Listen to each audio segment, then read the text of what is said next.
The smallest details were pieced together. The bridge, the scrapyard, the phone thrown into the river. Everything matched chillingly, turning Jonathan's lies into nothing.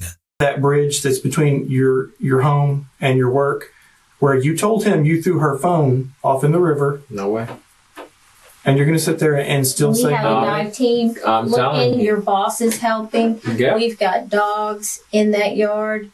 They found a car. It's the little things, when we went out there, they found a car with blood in it. No way. Listen. There's no way, man. I'm telling you. You guys, Jonathan, there's no way. Jonathan. This is your time to get it right. The devil is in the details. But let me tell you this, even. Just the little things throughout. Like, your name didn't come out of a hat. We're not picking on you. When they questioned you, and they were talking to you at your home. What time? Homicide. Okay. You mentioned to them that she had 38 pair of underwear. No, my wife mentioned that. Huh? She said she took her prized possession, all her Victoria's Secret underwear, and you said 38 pair. Yeah, no. Well, I was giving. I don't know exact pairs of underwear for her, but I was just saying. That's what I'm saying. Really, that's what she held like to her highest standard was her underwear. Everybody, yes, she does. I'm sorry, that's BS. We asked her, and she didn't even know why we were asking. She's like, yeah, she's got those underwear, but I don't know how many she has. I asked Samaya off the cuff, yeah, how many underwear your sister? She started laughing, and she said, well, no.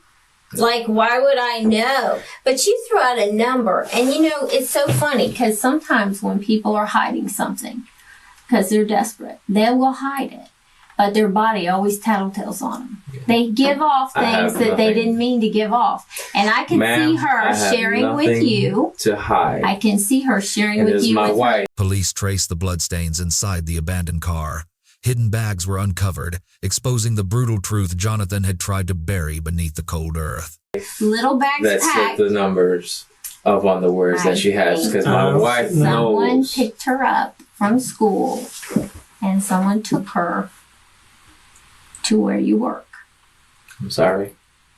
Don't be sorry. I'm sorry that you guys are thinking that this is the situation now, because I spoke to my brother, and I know what he was telling you guys and all that. Detail. Yeah, and I'm like, I keep on saying I'm sorry. From you. He did not get his details from me. No, he did. He did not. No, I talked to him today. Good. I'm glad you did. My brother, I mean, if that's what you're gonna if you guys got to go off of, I mean, we are confirming everything he told us. Okay. Then I don't know. This is your chance. This is your chance, man. I mean, come on. Seriously. This is your chance to do the right thing. Was so in love with you. No. So in love with you. Not with me. She was. And she definitely had a pair of underwear on with your guy swimming in it. No. Yes. That's 100% science. That's science you can't argue with. No. And that's from a long time ago. So this isn't even something that was recent. And I can see her being 5 months pregnant when your wife, who is a very dominant person, because you said yourself she's a blunt, pull no punches woman. That's right. That's right. And I got to tell you as a woman, if I'm on bed rest with your baby, I don't want to find out that my niece is also with your baby. And when we have little play dates, and when we have well, seriously. I'm being very serious. You're correct on that. Yeah. Okay, so we'll agree on that. That's a non-starter.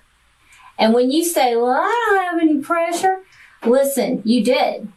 I did not. I don't have any pressure at all. Listen, not even birthdays, just the same thing. How do you even have Christmas? How do you have any holidays?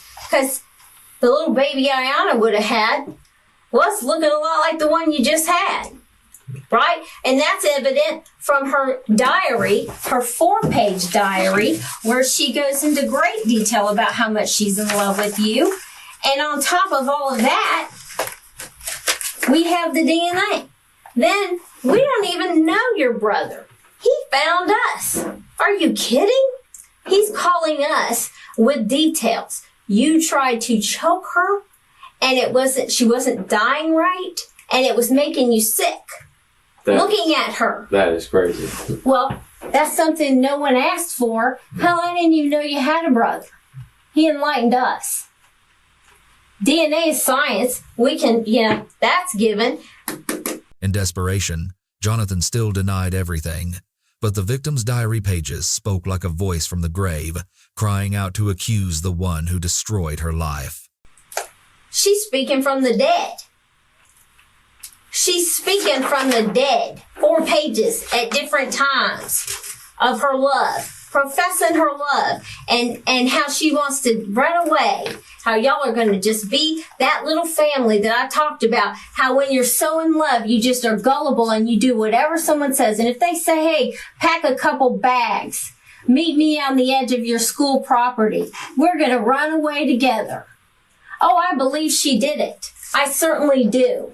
I believe she did it, and I believe it's just a matter of time. And the question is, you talked about Samaya making you out to be a monster. Question for you, Jonathan. Are you a monster?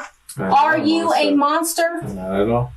Look at her face. I could look at her face. They need closure. I'm not a monster. I had nothing to do with her disappearance. I have nothing to do with her disappearance at all. So the whole family's off. Samaya's a liar. Your brother who loves you is just crazy. Right? Everyone's just circling Jonathan. The last I spoke with my brother, he was all bent out of shape, and he was just like, yeah, I can't believe, I'm disappointed in you and all that there stuff. And I'm like, hold on, bro.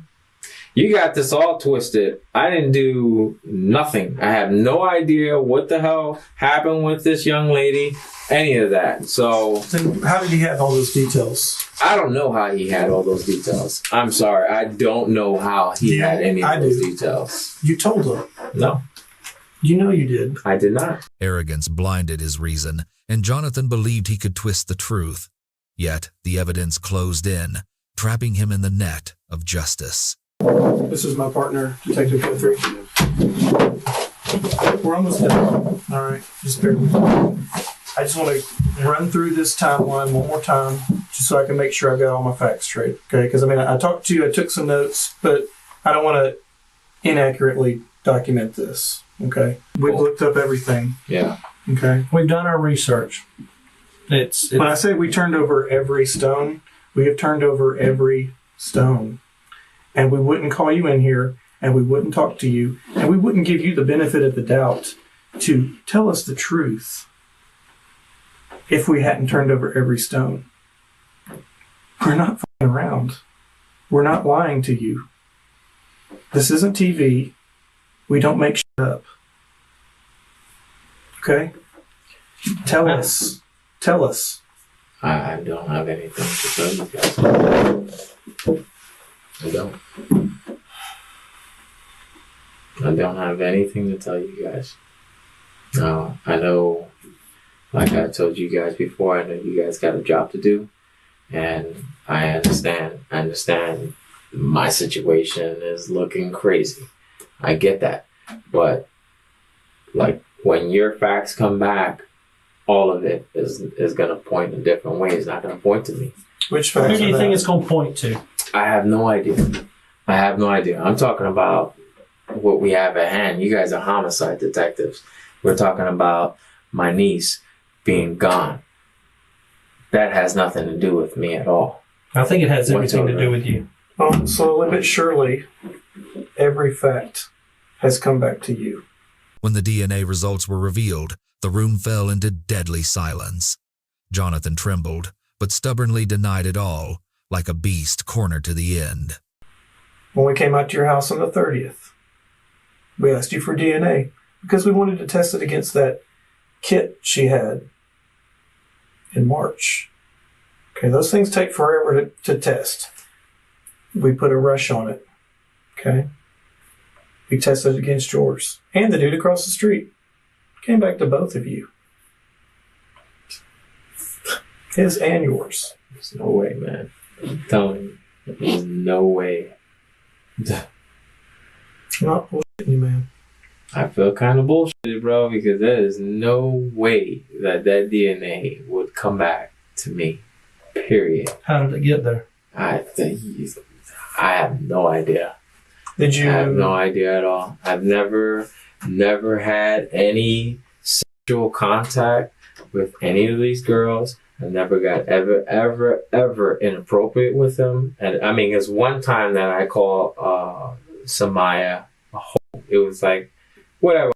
And that was it. And she flipped the hell out. That was the only time that I've ever called any of them out of their name, let alone be inappropriate with them. So when I'm telling you, you saying the DNA came back with me and him, that is just way hell no. Questions, and these may sound very bizarre and out of left field.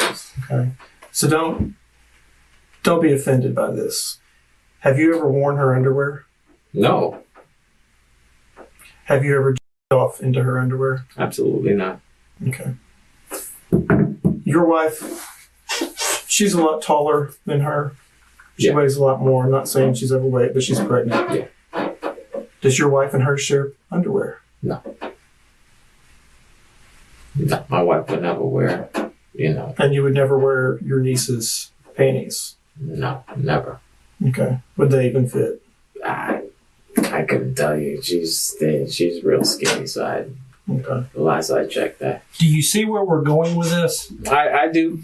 At the end of the day, there is no reason your DNA, you're the only person that can have your DNA. There's no reason your DNA should be anywhere inside her underwear.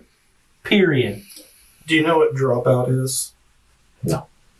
It's where you have semen inside a woman's vagina and gravity kind of drops out. Sometimes even if you use a condom, you take it off and it still comes in there, okay?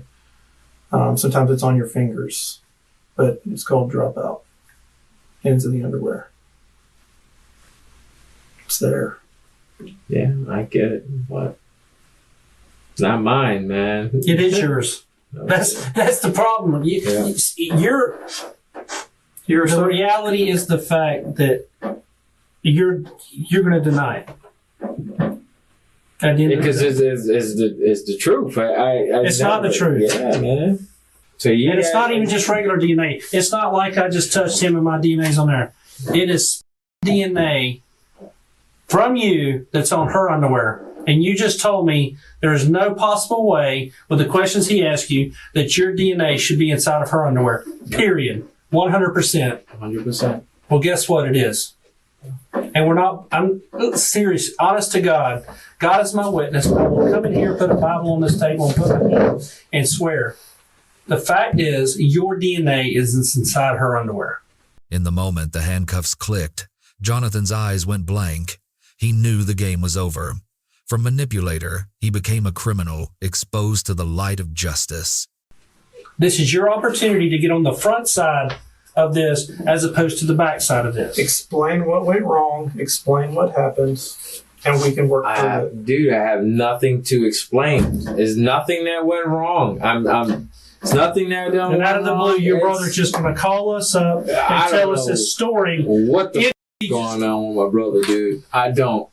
And I don't. Well, we're going through and we're checking off boxes. All right. DNA. Check. Got it. Confirms what we didn't know, but it confirms it. All right. I'm done with it. Let's go. So you guys charging me? No, you're getting charged with a case. What case is that? A sex case. We'll let you know in just a second. Jonathan, is there anything else you'd like to say? There's nothing else I'd like to say. Okay. All right. Because I just want to give you every opportunity. If you don't have anything else you want to share or come clean with, then at this point I'm going to place you under arrest for sexual battery. It's a first-degree felony, and that is in regards to Samaya Sawyer. Okay? So if you'll stand up and turn around and face the wall, place your hands behind your back. That's okay. Face to face. Put them like they're praying. Yeah, Like you're praying. just like that. But the horror did not stop. Police suspected the victim's body had been dismembered and disposed of. Viewers were left with chills imagining a crime beyond comprehension. Did you learn that the relationship between IS and the defendant was not an appropriate one? Yes, ma'am. And would IS confide things into you? Yes, ma'am. In fact, did you observe things inappropriate between IS and the defendant? Yes, ma'am. Were those observations made at the defendant's home? Yes, ma'am. Now, we just talked about the fact that you would see your sister when your aunt was not home, sleep in the bed with the defendant. Now, did you also observe other inappropriate things that the defendant did with your sister from your own eyes? Yes, ma'am. We'll talk about the couch situation last, but tell me about first what you observed through this time frame. Yes, ma'am. He would grope her in various areas or like kiss her neck or her lips in like an inappropriate way. So you would see the defendant kiss her lips, being her mouth, Yes. and kiss her neck. Yes. And then you say grope her. Yes. Everyone has a different definition, so what does that mean to you?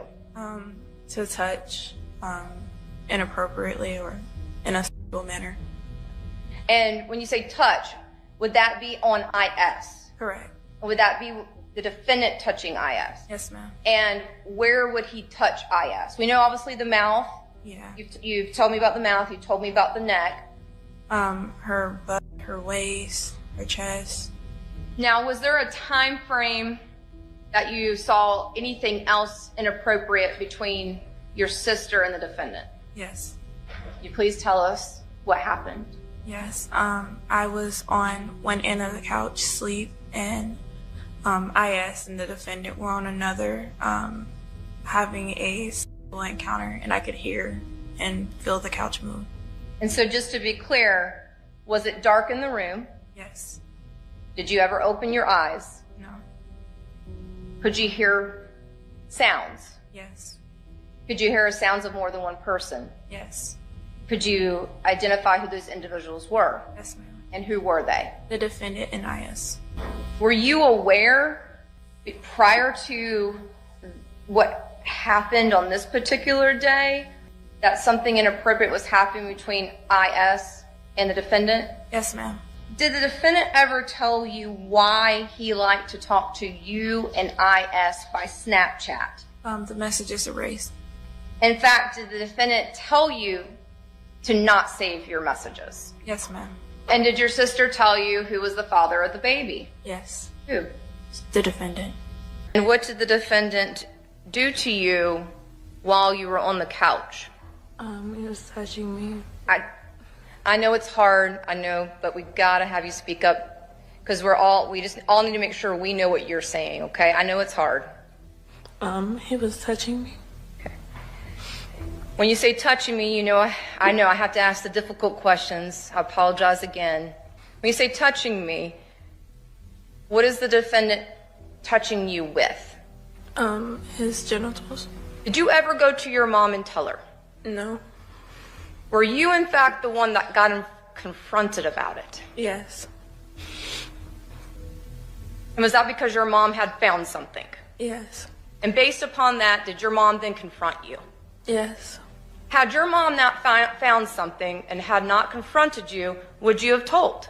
No. Were you afraid to tell anything? Yes. So you did not freely tell this information, did you? No, I didn't. Were you also protecting your sister? Yes. And why? I thought she was going with my grandma, and I wanted to keep our friendship.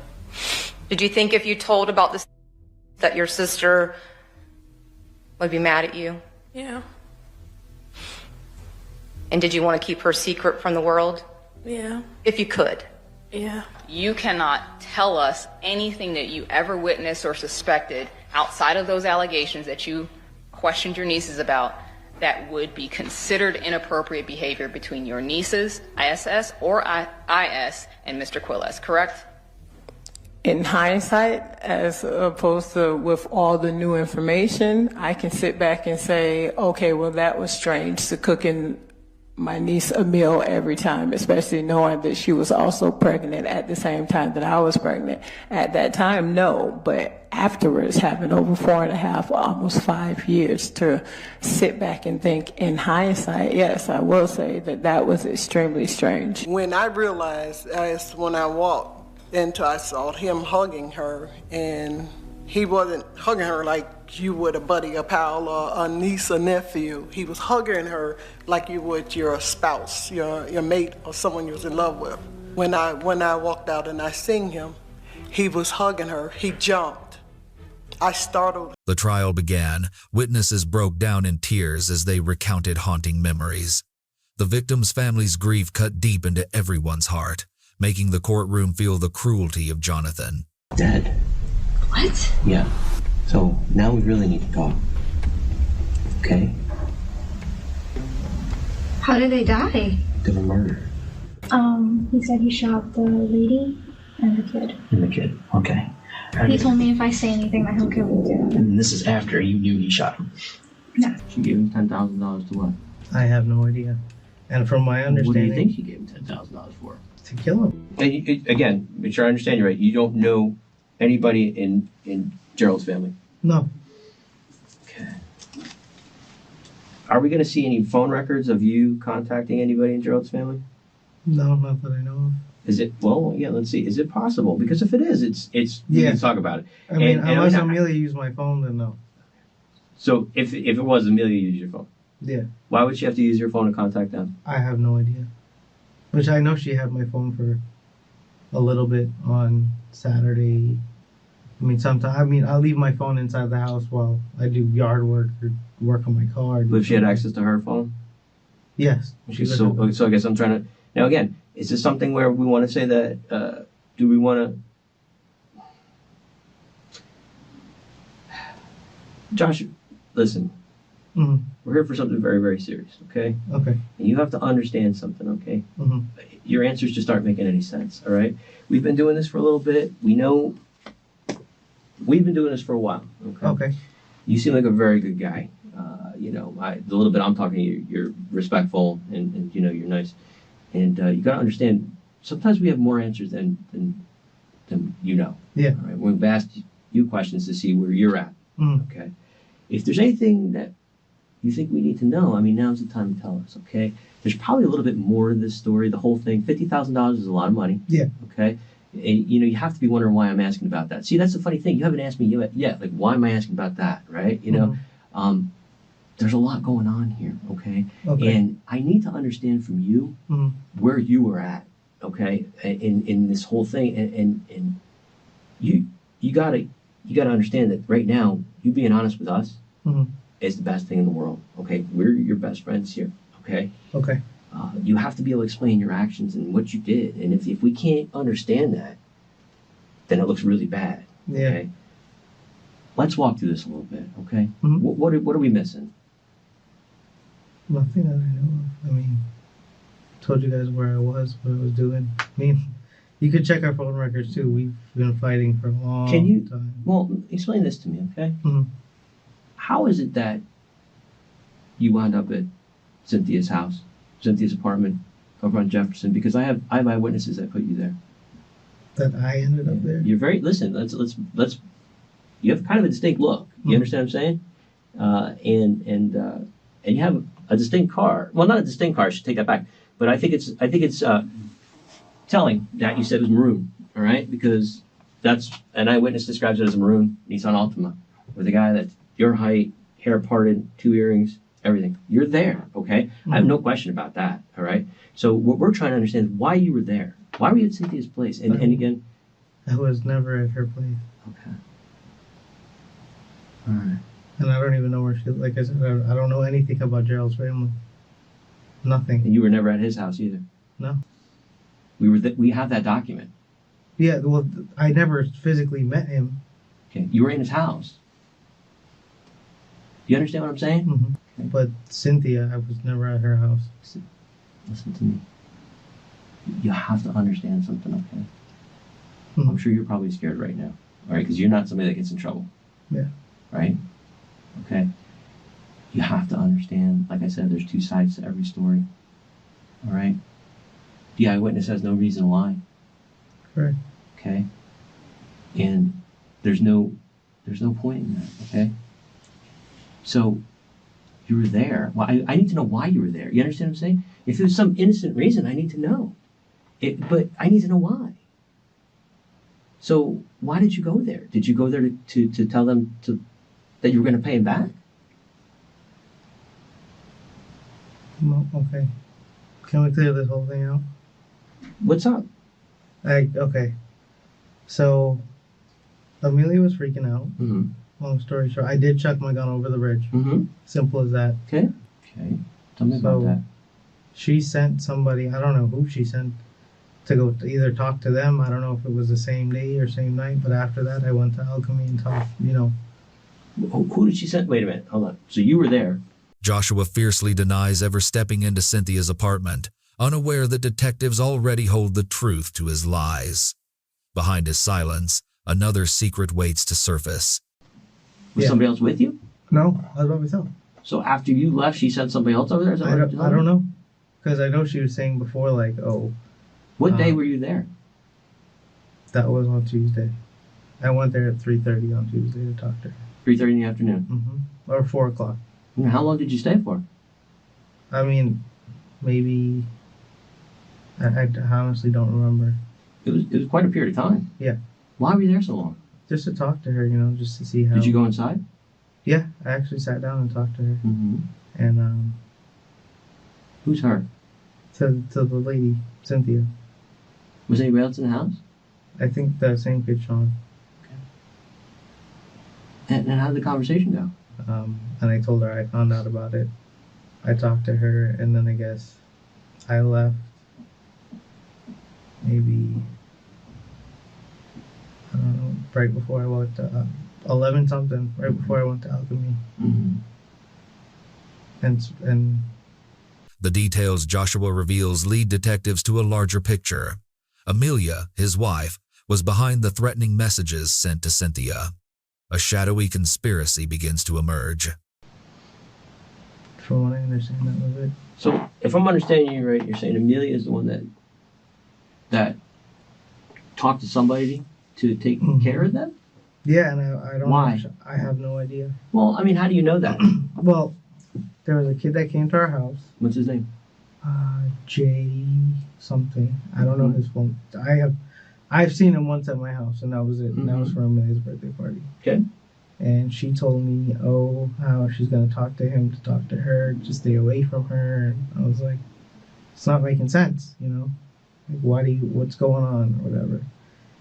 And then I went there, talked to the lady, talked to her son, How do you find this guy? Who? Find who? This person that she talked to. Oh, how do you find him? Yeah. I can give you, I think I have his phone number. Okay. It's some guy I know his name is Jay Prasad or something like that. Okay. And Because okay, he well, said, explain this to me. How does this go? Okay, so I'm trying to understand this. So Amelia's so scared about this and worried about this, and you explain to me. So who kept on calling her and wouldn't leave her alone? I think it was the same Cynthia lady. I didn't ask any questions. She said, somebody keeps calling me. She said one of Gerald's families. I said, okay, that's fine. Maybe it's Gerald's son, because Gerald's son stole money from her. I heard about before. that, yeah. And I was like, okay, fine. But then I think then some kid came to our house like 11 o'clock at night. And I was like, what's going on? And I know she gave him some money or something like that. And then he texted me about money. And I'm like, what are you talking about? She gave him $10,000 to what? I have no idea. And from my understanding... What do you think she gave him $10,000 for? To kill him or something. I don't know. In desperation, Joshua shifts the blame to Amelia, accusing her of hiring a hitman. But he doesn't know that Jay Prasad, the very man involved, has already told detectives everything. Again, I think what we're seeing is two people that have made some bad decisions. Okay. Now, are you saying that Jay was the one who did this? I don't know. You don't know. All I know is the guy that confronted me that day on that Tuesday night in that apartment complex really resembled the guy that was in his car that night. Yeah, I thought you said Jay was with him that night when you were in the apartment complex? No, I didn't say that. So Jay wasn't with him? Yeah, that guy was by himself. He said they were watching me. All right. Is it your understanding when you met with Jay over there and these pills and these money was exchanged that it was for him taking care of this situation? Yeah. Okay, so you knew that. Yeah, I knew that. But you're saying that it was Amelia that was giving him this, but the pills are yours. Yeah, the pills are mine. I told him. He told me, hey, he had something happen. He said he was on medication. He ran out. I said, I don't use mine. I haven't used mine for X amount of months. So what did you, when you gave him the pills and that money that night in the parking lot, what did you expect to happen after that? I expected he was going to get some type of money back from everything. With hush money, pills, and messages exposed, the portrait of a criminal couple grows clearer. They are trapped in their own scheme, a scam that spiraled into tragedy. And took off? I have no idea. Well, I mean, that's kind of what it sounds like. I think I have a very clear picture of what happened now. Yeah. He scammed you. Listen, I'll be honest with you guys. This is what I think happened. I think you guys were trying to get out of this situation. That's one way you saw to do it. He scammed you out of money, and at that point, you had no choice but to go over there and kill these two people.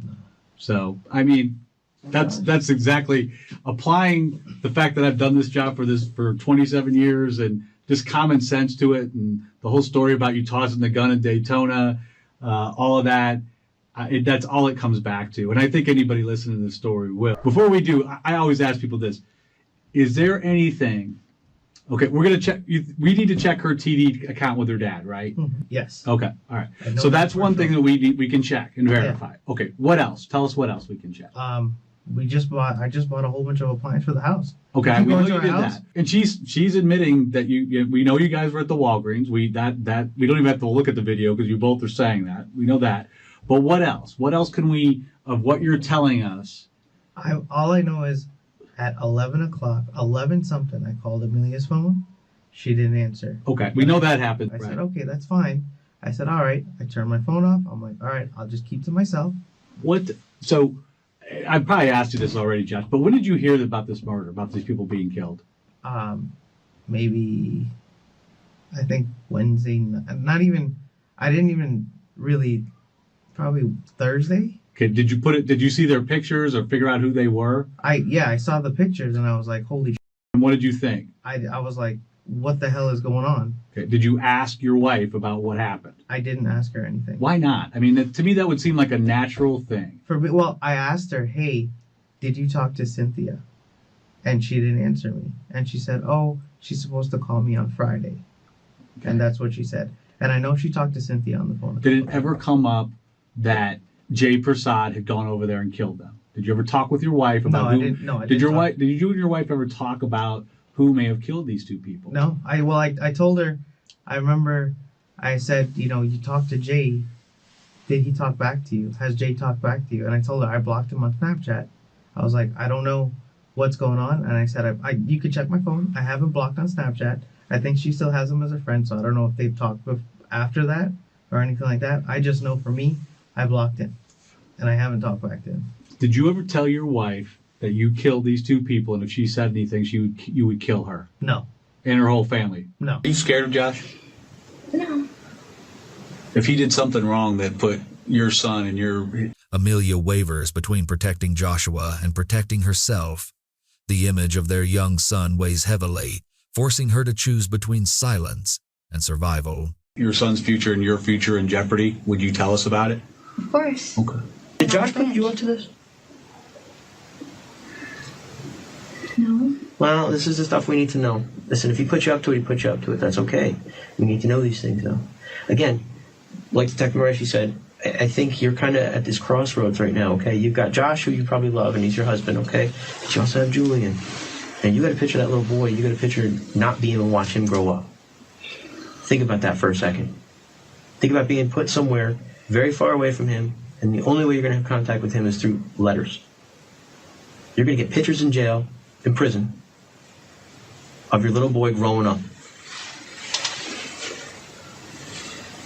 That's your future. He's going to grow up with his grandparents, maybe? Who knows? Maybe Matthew's grandparents, maybe Matthew's parents, maybe somebody else will try and take him away from them. I'm not saying that's what's going to happen. No, we're not saying we're going to take your kids away from you, okay? Now's the time, all right? So you got to start thinking long and hard who you have loyalty to. If Josh screwed up, he screwed up. That's not on you. But anything you know about that, we need to know about. He messed this up. He did this. He did this. And I don't want to go in there and have him tell me that you told him to go do it. You understand this? This whole thing. I'm talking about everything. We can't do this anymore. Now's the time. Tell us what he did. So you can look at your son and say, I did the right thing in the end. Like Jay, Amelia finally breaks. The truth emerges. Joshua bought the gun, confronted Cynthia and Sean, and turned threats into bloodshed. They're both dead. What? Yeah. They're dead.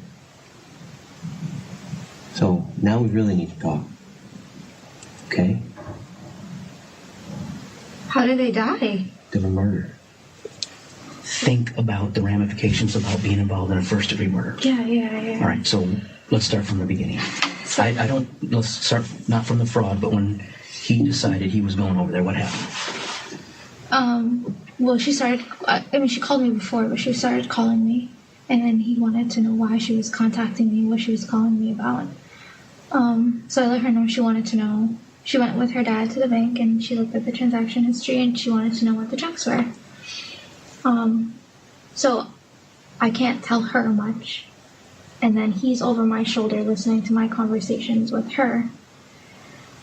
And he's just like, I'll take care of it. Don't worry about it. I'll take care of it. And I was like, let me talk to her, because she told me that you're young, that if you made a mistake, I'll work with you. And I told him that. And he's just like, you're stupid. Like, you're stupid to believe her. And I'm just like, you're stupid for this whole situation. I would have never been in this situation if you didn't make me do what I'm doing. Let me talk to her. Like, let me tell her the truth. Let me tell her that I put these checks in my son's name, and that if she needs you to pay the money back, we'll give her the money. Money is a monetary thing. We can give it back to her. Especially if she's saying that she'll work with me. She understands this. I'm young. She says she's been through the same situation before. He just wasn't having it. He didn't want me to talk to her. He didn't want me to contact her. And who are we talking about, her? The guy's daughter. You know her name? Cindy. She doesn't call her Cindy. And he knew who Cindy was? Only because of the conversations that me and her were having. Okay, go ahead, I'm sorry. So he took her phone number and he called her. And I don't know the severity of their conversation. But the next day he went and he bought a gun. Then that's another reason why we fought as well, because why are you buying this? He shot himself in the leg recently in December. So I just don't want a gun around me. I don't want it in my house. I don't want it nowhere. I let her know that, Friday, if you want to give me a call back, I'll let you know the severity of the situation and kind of what's going on with the checks. I don't know if it was Tuesday or Wednesday. He called out of work.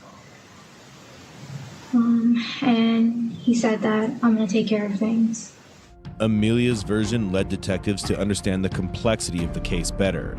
The confession that came next from her was nothing short of shocking.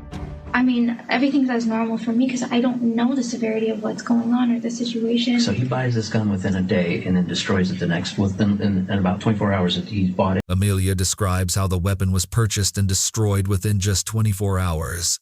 Fear kept her quiet, but Joshua's threats suffocated her hope of escape. And destroyed it. He's destroying it in process, I'm guessing. Where did you buy it at? I have no clue. I think he bought it at like a pawn shop. Okay. When did you become aware that he was involved in the murder? Well, I didn't know what happened. I just stopped hearing from her. And then when I said something about, can I call her? He told me no. And then he got really mad at me, and he was like, if you say something, I'm going to kill you. Okay, he's not going to say that unless he told you about the murder. That's the part that's so when did he tell you about the murder? Sweetie, you got to let this go. You can't Anything you hold back is not going to look good. You've got to just tell it. It hurts. It's scary. I understand that. But not talking is worse for you than talking. You've got to talk. Let me ask you a question. Were you there when he killed him? No. Then why are you not talking? Who cares what he did? Because I'm scared. I'm telling you, you need to be scared about not telling the full truth. If I talk, I'm not going to jail for this. You're not going to. You're going to jail for the fraud. Yeah. Okay. Fine. Were you there? Did you? Let me ask you. Well, let's go back to that question. Okay. When did he tell you that he killed him? He didn't tell me he killed him. He said I handled the situation. It was Did he describe how, what? He never physically said like what he did or if anything was done. Did he say he shot him? Well, I'm guessing he had his gun. So. Don't guess. Did he tell you that he shot him? Yes. He said he shot him. Mm-hmm. Where did he go? When asked about the woman and the child, Amelia can no longer hide. She admits Joshua was the killer, shattering his final mask. Oh, I don't know. He didn't say anything. But he said he shot him. Yeah. Who did he say he shot? He said he shot the lady and the kid. And the kid. Okay. And then after that's when he put his clothes in a bag and then took the gun and left. He put everything in like a clear. So he knew he killed him. Who? You knew he killed him. Yeah. Okay.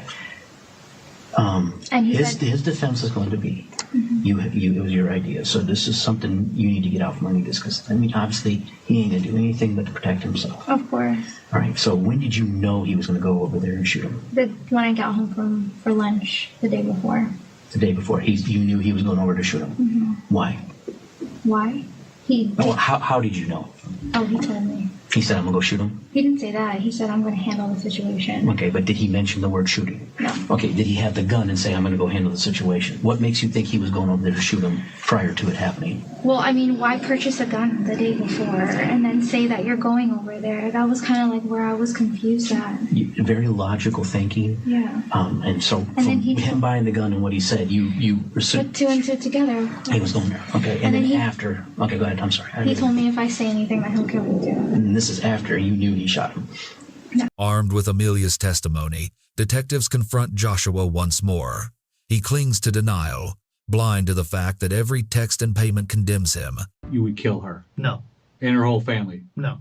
Never would have said that. But you and your wife, after you found out that it was Cynthia Stack and Sean Stack that were killed that morning in their apartment, never discussed their murder, who might have done it, and this might come back to you. Did you ever think that? Yeah, we talked about that. What was that conversation? What did you guys talk about yesterday? I said we're going on a cruise. This is kind of crazy with all the stuff going on right now. I told her, I saw something on the news when I was looking up the situation with the Coy Police Department because I wanted to see if my name was out as far as if reporters or anything got my name because they had my number. And then she told me, it's crazy. You wanted to talk to her. You tried to talk to her that night. I think you even sat here and said, I tried to call her to tell her what was going on, I think is what you said when you got back in the car and you were vaping. So, you're nodding your head, yeah. So that's not somebody who's having a problem with somebody who doesn't want to talk. You know what that means? That somebody turns their phone off because they don't want people to know where they're at, okay? Listen, I can watch TV too and know if I turn my phone off, they don't know where I am. So that's very easy to explain, okay? So your phone is off. So your phone is off. And then you go and you went over the Alchemy Lounge and you probably got pissed off thinking about it even more. And then you know what? At some point in time, guess what? You go back over there. And you know what? You can shake your head no all you want. But again, it doesn't make sense why so this is what I'm trying to explain to you. You need to. The final picture comes together, a scam turned into catastrophe. The mastermind, the hitman, and the victims all swallowed by the same spiral. Only cold truth remains inside the interrogation room. Sit and think about this, okay? You need to think about it. And this is what people are going to hear. And people are going to go, he's not telling the truth. All right? The fact of the matter is this Jay guy just didn't come out of nowhere. He came out of somebody that was going to try and sell pills for you and get you money. And I think that what that shows is, that I believe. I'm pretty sure you believe that too. He took your money, and he probably took your money. He took your money with the guys that he was going to buy drugs for you, to sell the drugs for you and give you the money. He was going to take a little cut. That was a lie. Okay, but again, we paid him to get rid of these two people. Right, and that's where I come back to. We're right back to square one. Okay, if you paid them to do this, How do you think that makes you? How do you think that makes your hands any less dirty? It did. I am dirty. I understand that. You are understand just that. as guilty as they are. Joshua tries to deny everything, but all the evidence points against him. The phone is off, the gun is missing, and his absence matches the exact time the murder took place. You've already messed up as much as, and then you're going to let her go down. You really want to take her down with you? What do you have to gain? What are you going to get from taking her down with you? What? What is there to gain? Nothing. Nothing.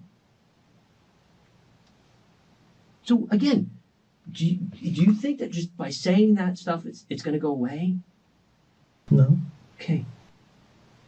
Do you expect anybody to believe anything you're saying when everything that we've talked to you about, everything that we've challenged you on, is the only way we've gotten you to tell us anything that's true? I understand that.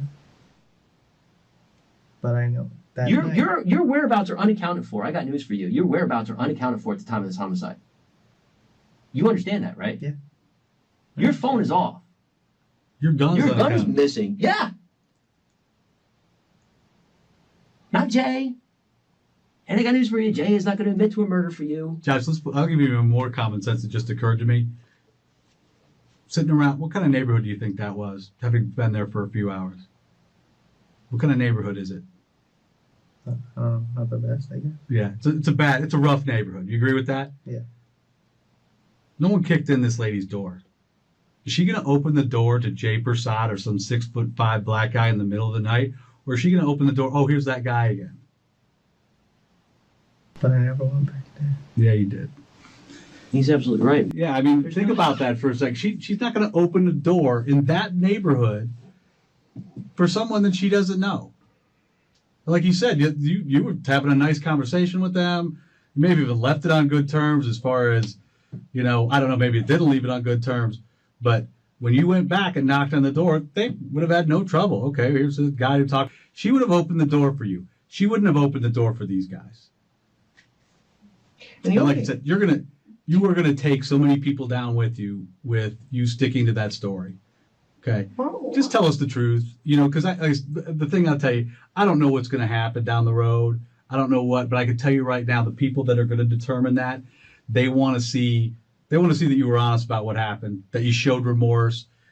Right now they'll look at a guy who tried to take 2 other people down with him, including his wife, and really do irreparable harm to an innocent 7-year-old. That's not my goal. Okay. That's not my goal. Tell us the truth about what happened. The truth is, I went there, I talked to them, I got confronted by that guy in my car that night. I left, went to Alchemy, went to Daytona, came back to our house at between 5:30, 6:30, somewhere around there. Okay. Her mom was home, and then. Josh, will you at least concede in this conversation, again, not being a stupid person, that this looks really bad for you? It does, and I understand. Because you're at the scene. I know. You have a gun that you claim that you say was stolen from you. Okay, you are unaccounted for. You have your phone off. Okay, all of these things add up. You have an absolute motive too to have these people killed. All those things add up to a circumstantial case for first-degree murder. Detectives analyze every detail: the motive, the weapon, the vague alibi. Piece by piece, the puzzle reveals Joshua is not only involved, but may even be the mastermind. And your answer to it is, this is her. Detectives confront Joshua about the gap in his alibi during the murders, pointing out that he cannot account for his whereabouts at the time. His unusually strong reaction to questions about his missing gun raises further suspicion. If someone else had committed the crime, he likely wouldn't be so defensive about its disappearance. At this point, I'm not being selfish. My thing is, we've been together for 7 years, and I've done the world and back with this girl regarding her son, herself, with her baby daddy problems, and she says you're abusive, mentally and physically. I mean, that's the picture she's painting of you, Josh. I'm not. I hate to burst that bubble for you, but we asked her about that, and she used as an excuse for some of the things that went on. She said that you are abusive. You threatened to kill her entire family if she talked about this. So that's the picture that she's painting of you. And that's not me. I mean, that blows my mind. Yeah. That blows my Both of what you have said today blows my mind. That blows my mind. But this doesn't look good for you, Josh. But we're going to do our jobs. And just know that. And I want you guys to. And that could end up with you going to jail for murder. You know? Because, again, there's a lot of things here. I'm not a big believer in coincidences. Neither one of us are. You know? But you think about all those things that you got going against you at this point in this case. That you're there. That you have a gun. That it's got missing. You're unaccounted for. You know, you absolutely have a motive. You've already tried to make some half attempt to have these people killed or to regenerate some more money. I mean, there's just a lot of problems. A lot of problems. So we'll just have to see how it pans out. Is there going to be anything on your phone about this case, about this murder, about any chatter about what went on or about paying people? On the 28th of July 2018, Joshua is officially arrested on 2 counts of first-degree murder. His wife, Amelia, is released on bail after agreeing to testify as a witness against him. Soldier to soldier, cop to cop. Yeah. Basically, we know you were there. When you walked over there, what did you first observe? I stepped over a log and found the remains. And specifically, when you said remains, what did you see? Specifically, I found a human skull. 5 years later, an unexpected twist emerges. On the 6th of February 2023, the remains of a teenage girl are found in the woods, just 20 meters outside Norcross, Georgia, sparking a shocking new case. Okay, can I pat you down just to make sure? What's going on, man? You're good. It's our policy, man. We just, I know how this road. All right. And I have your back. That's what I'm saying. Like, you're like family. You know what I'm saying? We're all family here.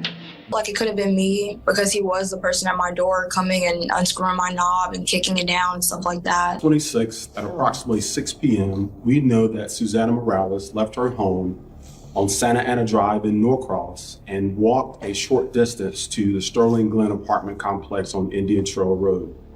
There, she met with her friend for about 4 hours, and at about 10 o'clock, she began her trek back to her house.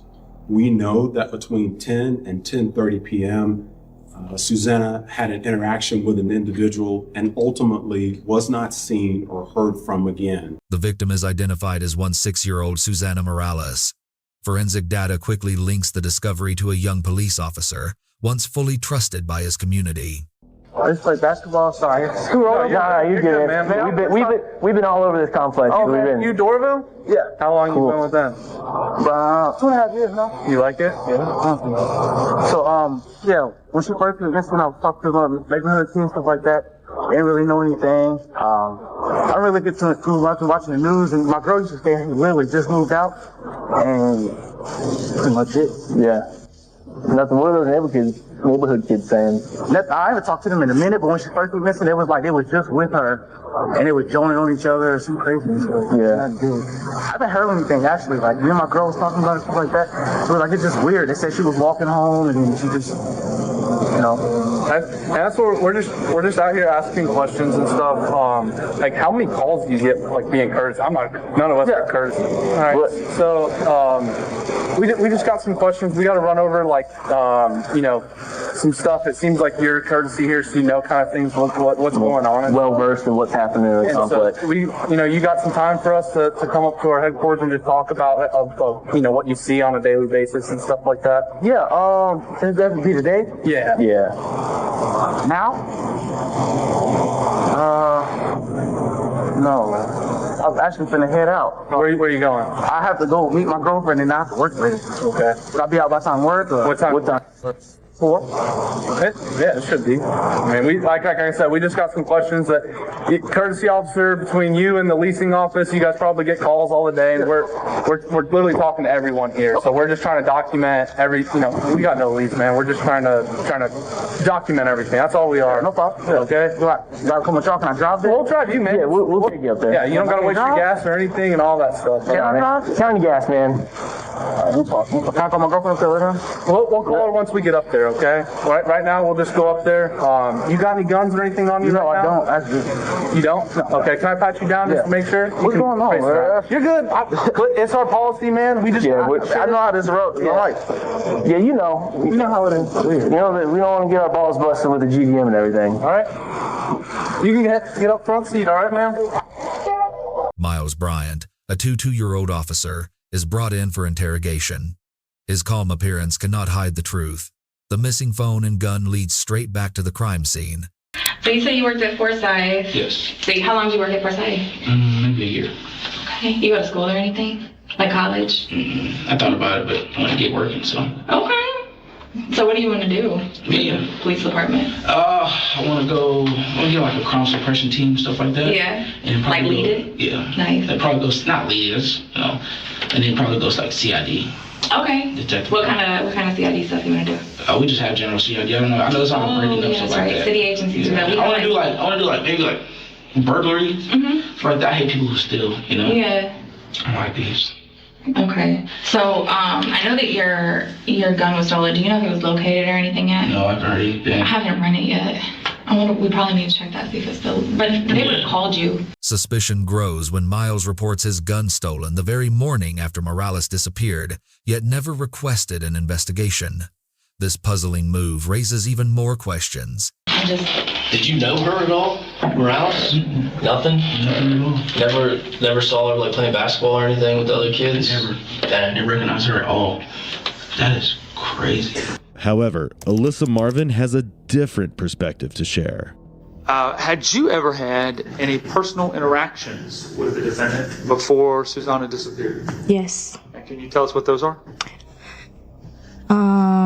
So there was one time, there was multiple times he would drive by and, he'll say hello and everything to everyone. And there was one time we were at the pool and it was me and Kelly. Susanna came after, towards the end before we left, but we were there at the pool and he came with his backpack and he had, a drink with him and he had little shot cups and he had edibles and stuff, and he asked how old I was, and then when I told him my age, he still wanted to talk to me but didn't talk to me because of my age. So he knew not to drink with me, but he wanted to drink with me before he knew my age, but he still offered the edibles. But then that was the interaction I had with him that night. And before we left, I believe it was the same day, we wanted to order pizza because, it's a hot day outside. Someone wants to eat. We wanted to eat and we was going to order pizza. He offered us to give us a ride to get pizza, but we said no because we're underage, you're grown, so we said no to that. We ordered pizza. We went home about our day. That was the one, I could say face-to-face interaction, full conversation. Miles. Yes. This is where we're at, okay? And I'm gonna be completely honest with you. Your phone records are there. You make 2 phone calls 3 hours after she's last seen on camera.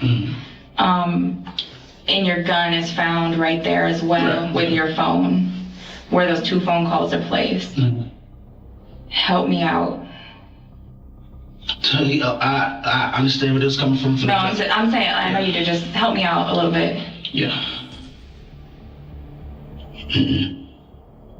No, I don't know what you're thinking, but no.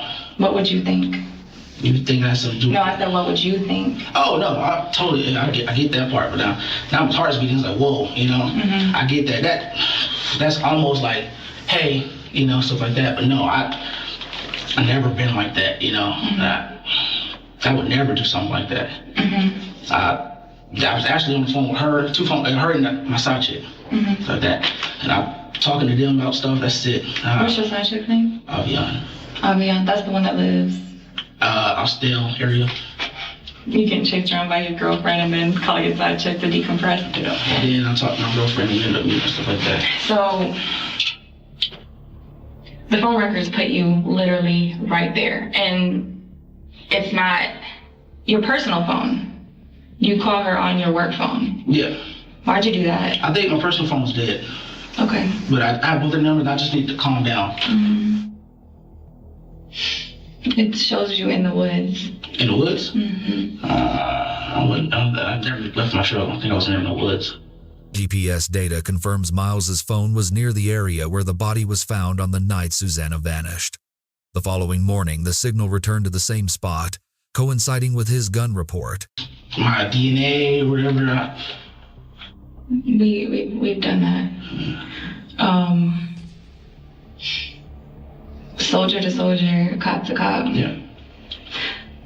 I told you I've looked into Susanna. Yeah.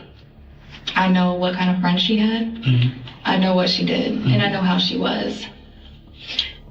Basically, we know you were there, but we need to figure out why and what happened. I don't think you're a bad guy. I don't. Mm-hmm. You weren't brought up here in handcuffs or anything. Yeah, no. So, and I have your back. That's what I'm saying. Like, you're like family. You know what I'm saying? We're all family here. I gotta figure out what happened. Yeah. Because there's no arguing if you were there, if you weren't, we know you were. Right. So we have to, I know that it was more than you were talking to your girlfriend, there was movement around there, so that's what we have to cover right now, okay?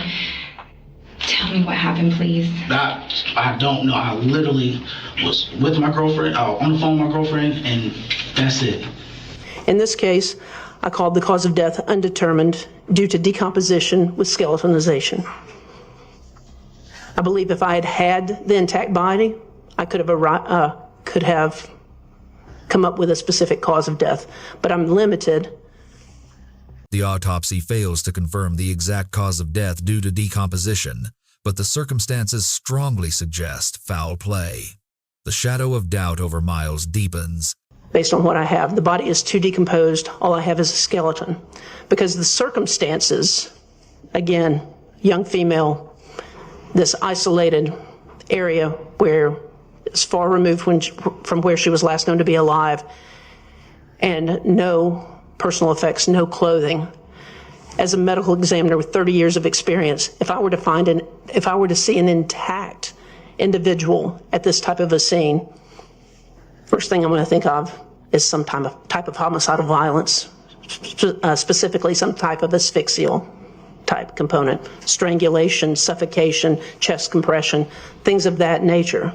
Because if you have a nude individual, nude or partially nude, that better be, as a medical examiner, that better be one of the first things you're thinking about. That had the pictures attached to them. All right, now 396, what are we looking for here? How are you ID'd by dental records? And when did this search occur? February 9th, 2023 at 4:04 a.m. Miles's internet searches expose even more. Minutes after checking news reports about the discovered body, he looks up identify remains through dental records. UTC time, which would be February 8th, 2023 at 11:04 p.m. All right. How long after the defendant searched for the camera footage from the Georgia Department of Transportation, and I'll try to put them both on the screen here, did he search for how was somebody identified by dental records? A little over 10 minutes later. And then lastly, it says record number 404. What is that search? Gwinnett County teen found. What conversation did you have with him about some of the details of what was contained in the discovery? After a few days, after he read it, looked over it, he come back out and he said, "Well, I don't think I'm not gonna get charged for this. They ain't got nothing against me. There's no. It says right here, plain. He says it says right here, plain. There's no blood, no semen, no nothing. They can't. They ain't got nothing against me." I'm getting frustrated because I feel like you think I'm lying to you. No, I believe. Really. Because maybe I am wrong about you. Maybe I'm wrong. You also tried to get into a girl's apartment off Annistown. You didn't? Oh, your phone was just casually there too? No, they had a whole investigation about that. I was there, but I didn't try to break in her apartment. She lied. So what was you trying to do? I was talking to her. Like we was free. Like You didn't try to open her door? Me and my sergeant. You didn't answer my question. You didn't try to open her door? Yes. Okay, I know. Why was you hiding your head? It was raining. Oh, it was raining. Where was your PC? Mm-hmm. You was wearing a gray jacket. Yeah, that was a violation of 6. You're right. Yeah, exactly. Because you didn't want anyone to see your hat because it has your name on the back of your head. Okay? No, I didn't have a piece of mind, I swear. I know, exactly. Because you didn't want people to see your name. No. Yes. She knew exactly where I was. She knew where I was. She didn't want you there. She didn't ever tell me that. She never told me that. Did she invite you over? No. You didn't. So you just show up to this girl's apartment and try to break in. That's how it looks, right? Yeah. So casually, you're just the victim in all this. You just casually be in all these like victim situations where you're just casually in the wrong place at the wrong time. That's what you're telling me. No, my sergeant did a whole investigation. Miles, you gotta just take a minute, take a breath. You gotta stop. Hey, Miles, who is the suspect in this? It's okay. Take a breath. Take a deep breath. We need your help. We want to give this family closure. I understand that. Your gun's there. Your phone puts you in the woods. What can we give this family? You're not a bad person, Miles. As pressure builds, detectives reveal more evidence. Miles's car was spotted outside Susanna's home a month after she went missing. His web of lies starts to collapse.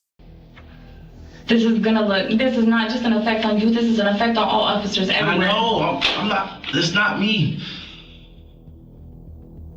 It's not me. If you were me, what would you do? I understand it. I don't know. Tell me, what would you do? Tell me. Investigate some more stuff like that. I don't know. Like what? I know you did your thing. You did your due diligence. It's not, nothing to do with that part.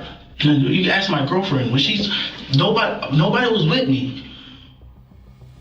When she was with me, even before all that nobody was with me.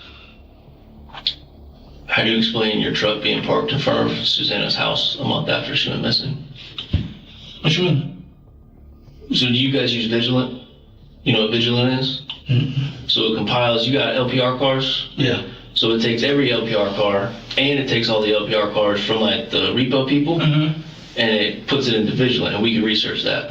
So doing our due diligence, your truck is sitting outside Susanna's house. Where does she live? I sit outside her house. Where does she live? Can you show me my truck? I can't. Yep, sure can. Yeah. No, I can't. It's dead. Pretty sure I took a picture of it though. Like just sitting there? Mm-hmm. I don't even know where she lives. God. It's not a question about if it's you or not, because we already know that. No. But listen, it's a question about what happened, okay? Sitting there. The interrogation reaches its peak. Either Miles confesses his true role, or he faces the sentence of a cold-blooded killer. At this point, there's no excuse left, only the naked truth. It's a question about if you are a cold-blooded killer, or if you made a mistake. That's literally where we're at right now. Miles is in deep denial, but the detectives, determined to extract a confession, escalate their approach by sending in more aggressive and confrontational interrogators. Because you know you killed her that night. No.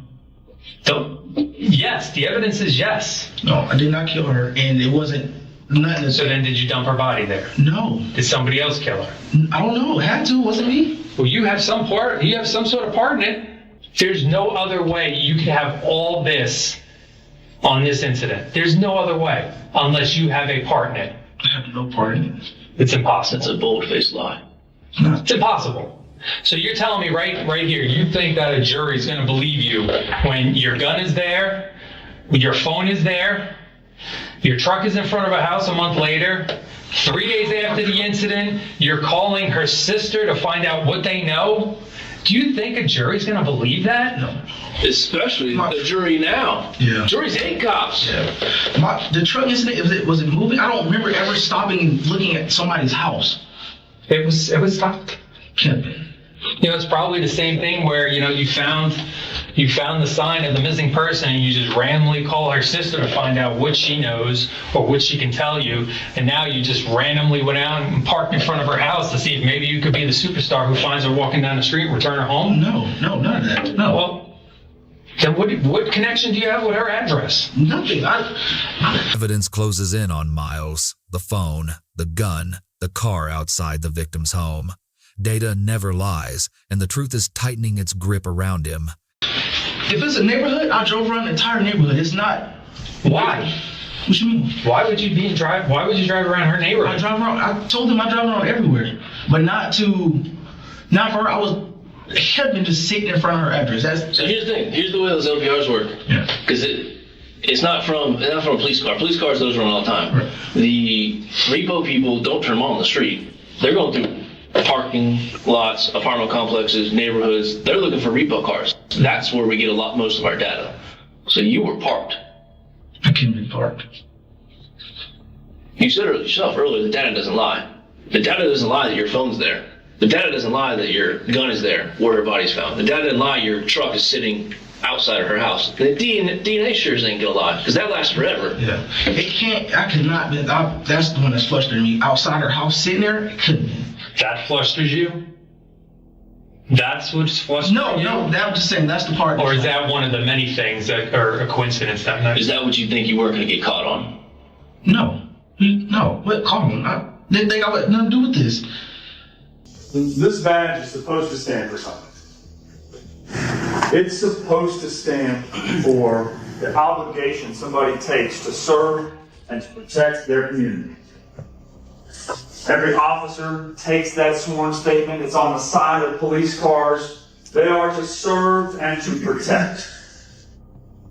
In court, the U.S. flag and the oath to serve and protect are recalled. But for Miles, that oath was betrayed, power twisted into a weapon for crime. That flag, the United States flag, means something. When somebody in the National Guard takes an oath to uphold and defend the Constitution of the United States and the laws of our country and the laws of the state of Georgia, it means something. But to the defendant, it meant nothing. He took those oaths, and as you've seen through the trial, violated them time and time again. He didn't serve. He didn't protect. He abused. He took his power, he took his badge, and he used that to violate the law. He used that to murder. He is a cop-turned killer. Do you personally, Miles Bryant, want to testify or not? No, ma'am. The defendant has freely and voluntarily decided not to testify with a complete understanding of his rights. Has the jury reached a verdict? Okay, if you'll hand it to my bailiff. State of Georgia versus Miles Bryant. Indictment number 24B00156-4. Count 1, malice murder. We, the jury, find the defendant guilty. Count 2, felony murder. We, the jury, find the defendant guilty. Count 3, kidnapping. We, the jury, find the defendant guilty. Count 4, criminal attempt to commit. We, the jury, find the defendant not guilty. Count 5, false report of a crime. We, the jury, find the defendant guilty. All we ever wanted was justice for what happened to her. I mean, nothing will ever bring her back to this day. I still hope that I'll see her again. I just hope that after today, you and your family can find some peace. That is what I wish for you. Hopefully, you will receive some peace now. When the verdict is read, Susanna's family weeps. Justice arrives late after 2 years of waiting. But at last, the truth is spoken in court. Where's Kenny? He's in that bag. That's what you said. There is no way around it. You killed this kid. I did. You killed this kid, and you destroyed evidence by burning the bed. You destroyed evidence by burning his body in the pit. I did not burn him. Who did? You're being recorded right now? Correct. Okay, do you mind if we consent to tape stay? I understand. Okay, do you mind if we record it? No, I don't mind at all. Okay.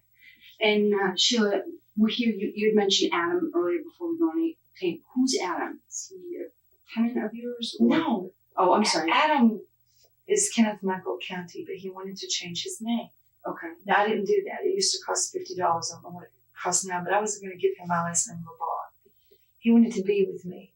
He was running from debt, running from a situation down there, which includes... Another case begins.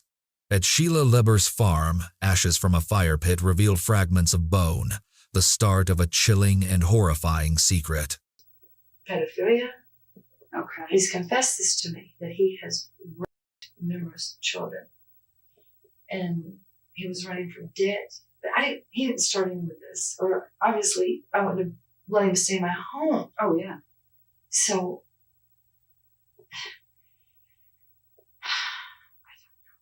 I don't know if the line's recorded or not, but I have the tape somewhere. I'm just not sure where it is because I'm just very confused right now. I'm upset. I just thought of something I haven't told anyone. Okay. If I did, I told it to Chief Dodge. He's a good guy. What did you think of? Adam told me that he changed his name. Wallace said that's typical of pedophiles. I didn't know that. I mean, we didn't legally change it. He told me that. He told you that he changed his name? No. I'm sorry. I just remembered something. Do they have to do with Adam? Can you tell us what they are?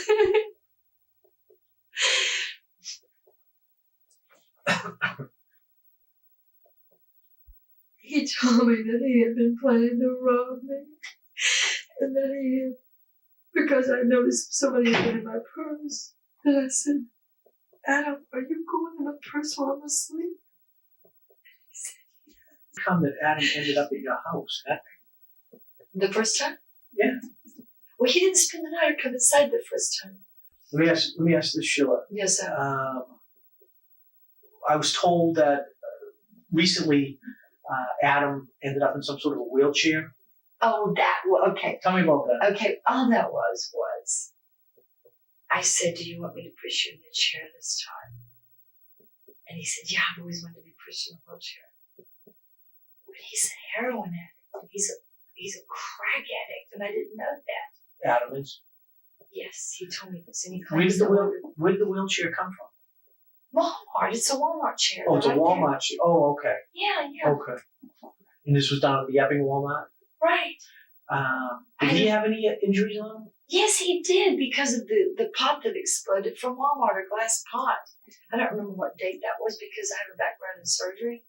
Not as a surgeon. But the pot exploded at the house? That is correct. But we picked up the glass because of my rabbits. They jumped through, and my house is a barn.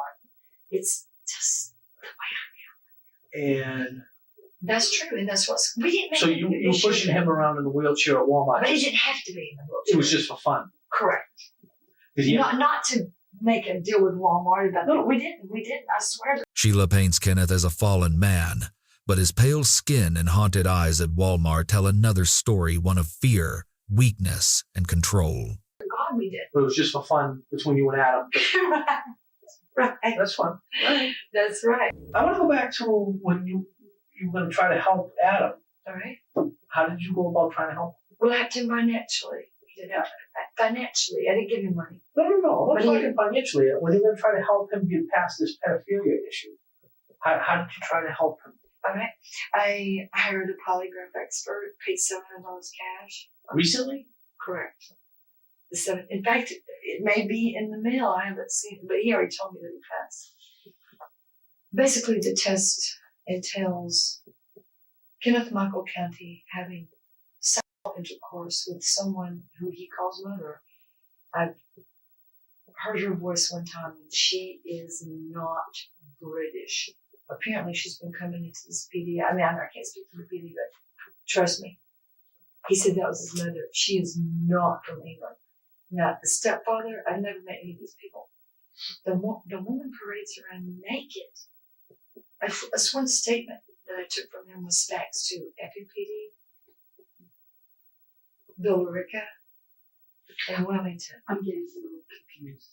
I'm just going to ask you to, no. I'm going to slow you down though. We were just talking about him taking the polygraph test. And you said that you set that up and paid for it. Who did the polygraph test? George Tetra. And when was that done? St. Patrick's Day. Okay, of this year. Correct. And where was that done? At my farm. Okay. Which the house was better than it does now. And so George Tatro came in and gave Adam a polygraph test. Correct. Okay. And what was the question he asked him? Well, his notes are at the house. Okay. But he asked him, and when you said he passed, does that mean that Adam said I molested kids and No. that he passed? No. How did he pass? What do you mean by He that? passed. Those questions were not asked. Okay. That's one way I protected him because I wasn't sure if he seriously was doing it or had done it. What question was asked? One of the questions, to the best of my knowledge, was about he and his mother, Carolyn Lodge, having sex.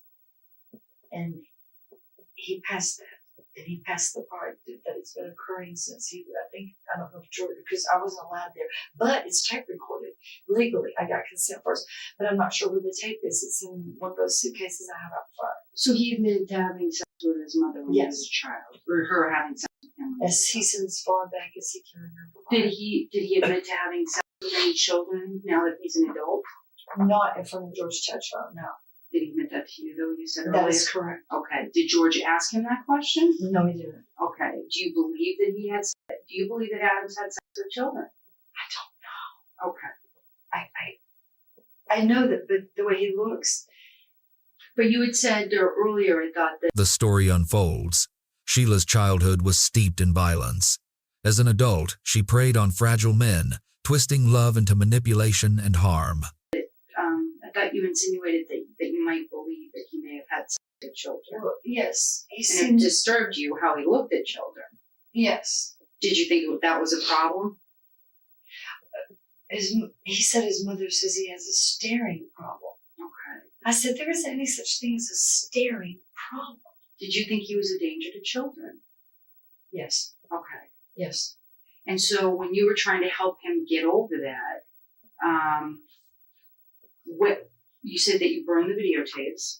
What else? Oh, I didn't burn anything about children. I would never do that. Okay. I never had anything in my possession about children. How did you help you? But you were trying to help. Okay, the home tape. Remember when he said help me, and you said you were helping him. Mm-hmm. How, other than the burning of the home tapes, what else did you do to help him? I talked to him about God. Okay. And you had said earlier that God, he was an atheist. And God, and then he wanted to be a Christian. Okay. And you said that God, has a master plan. What was his master plan for Adam? Oh no, I never said to him that God has a master plan. No, but you said to us that God has a master plan. No, I didn't. If you listen to the tape, you'll hear me refer to God as the master. Okay. Well, so the master, do you believe God has a master plan? No. Okay. Well, I'm a Southern Baptist, and we call God the master. Okay. Right. But Jesus can be called numerous names. That's not the side of my refrigerator. Okay. How are you helping Adam? Well, I talked to him about God. Mm-hmm. I said, I think you're an atheist. I said, how can you doubt God's existence? And I said, and God says, suffer all little children to come unto me. Before they're new, listen. It means that you need to stop looking at them and stop getting excited. So let me ask you this. That's another reason. We have some concerns, obviously, about Adam and that he potentially could hurt children. So it's important we find him. Where do you think we could look for Adam and find him? I don't know, because the last time, meaning it was either after or before I called Sergeant Gallagher and played the tape. And he said, Sheila, I've never heard you like this. I've never heard you like this. I don't remember if he was, seems like he was there, but I'm not sure. Because I have what I call CAT scan fever from too much radiation. And my neurons are flexing. It's not drugs or medication or anything. Yeah. It's just, I actually was over-radiated. But seriously, Sheila, I believe you, but this is really important. In the smoke-filled house, Sheila admits finding bones and teeth in the yard. She hides behind lies, but the truth refuses to stay buried. Find out where Adam is, just so we know the children are safe. I don't know. Okay. Because I've been sifting through bone fragments. Why have you been sifting through bone fragments? Because I want to know what has been put in my yard. What do you think's been put in your yard? I don't know. I mean, without a conclusive test. But I found a tooth. Okay, so is that possible that that's Adam's tooth? Okay. No, I don't know. What else did you find in the yard? You mean sifting? Yeah, you said you found bone fragments. Right, but I don't remember where I put them. I cremated a rabbit that I thought maybe he had killed, but he denied. But I was iffy on that. I'm still not sure that he did. I don't know. Because the reason being, coyotes, it goes with the coyote. You don't see it again.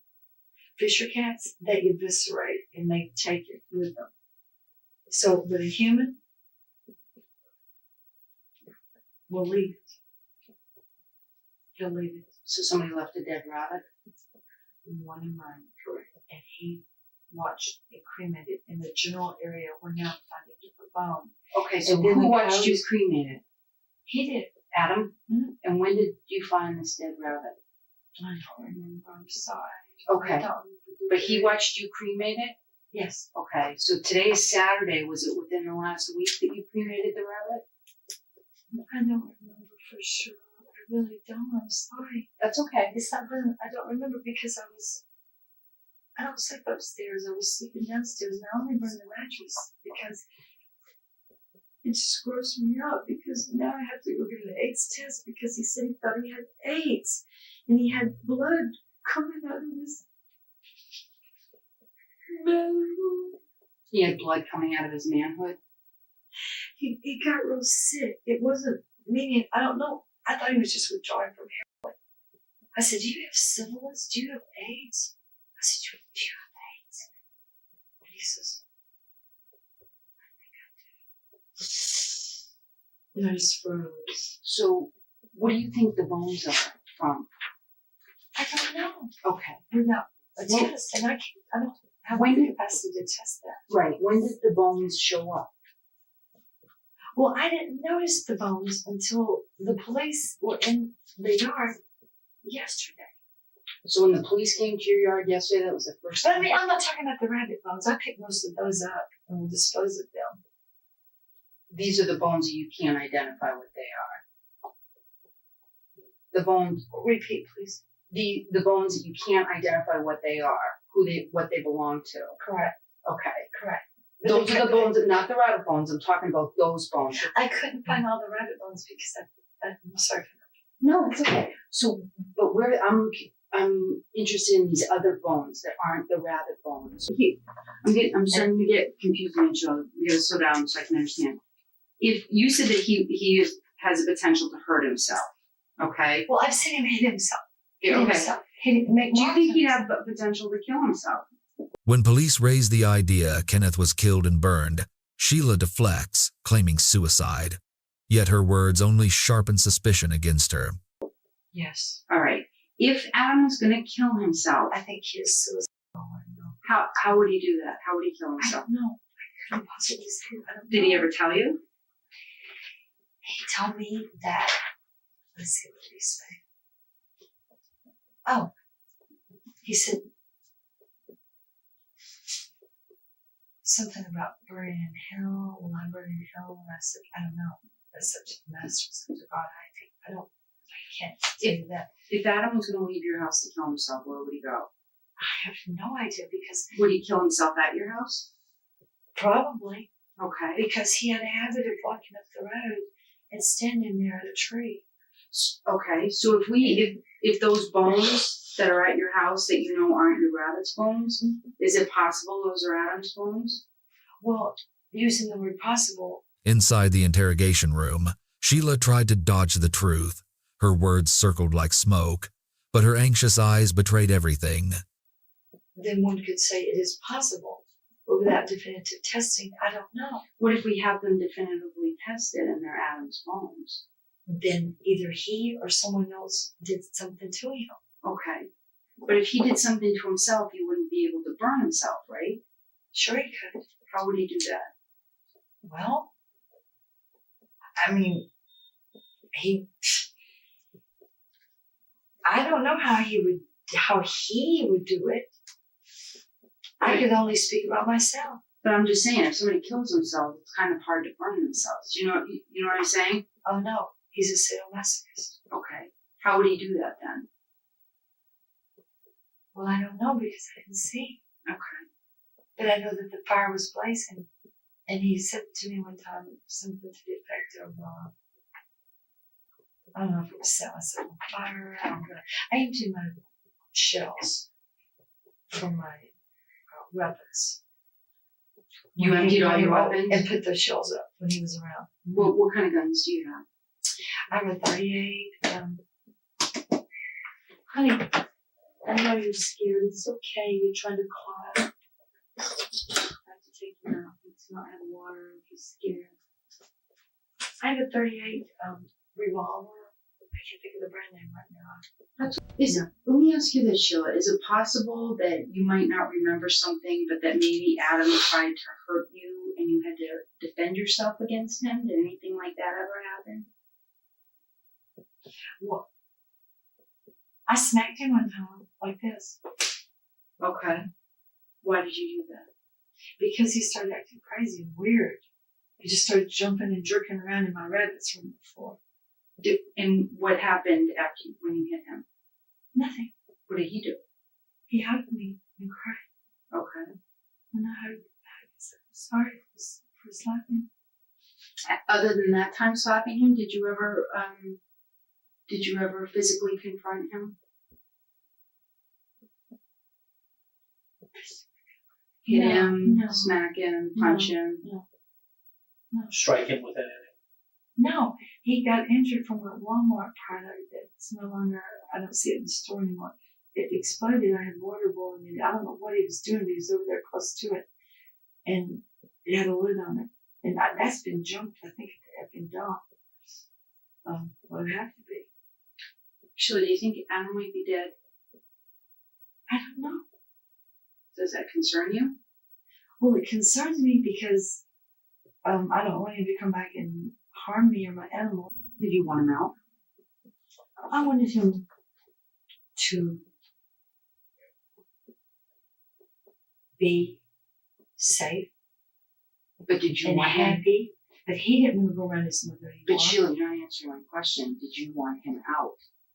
Well, I didn't want to support him anymore, if that's what you mean. I didn't slow him out. No, but you wanted him out. You wanted him to leave. You didn't want him living there. I wanted to break up with him, yes. Okay. But I wasn't angry. Did you tell him that? Yes, and he cried. When did you tell him that? Several times. When was the most recent time? I don't recall. Did you tell him on the day he left?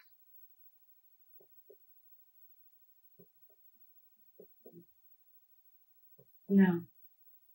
What was the conversation like on the day he left? The last day you saw him? I was asleep. I'm not talking about the moment he left. Mm-hmm. What was the last conversation you had with him before the last time you saw him? What was the tape? Sheila described the final conversation with Adam. Tears, threats of suicide, all painted a dark and conflicted picture. And where I tape recorded him and had him admit how he molested those children. So the last time you talked to him was you taping him admitting that he molested children? Well, no, we talked after that. I recall. I probably cooked him something to eat. No, but wasn't he upset? I mean, he just admits to molesting kids. No. He wasn't upset? No. Were you upset? Yes, I was crying. I was crying. I said, I'm reporting this. I said, I'm bound by law to report it. I'm reporting it. So you told him you were going to report it? Yes. What did he say to that? Well, he wasn't happy about that, but he didn't. You know, he said, his eyes got real big, and he said, I'll kill myself. And I said, no, don't do that. Don't do that. Don't do that. And then I ran and double checked my guns. And I said, you've not loaded or touched my guns, have you? And he said, no.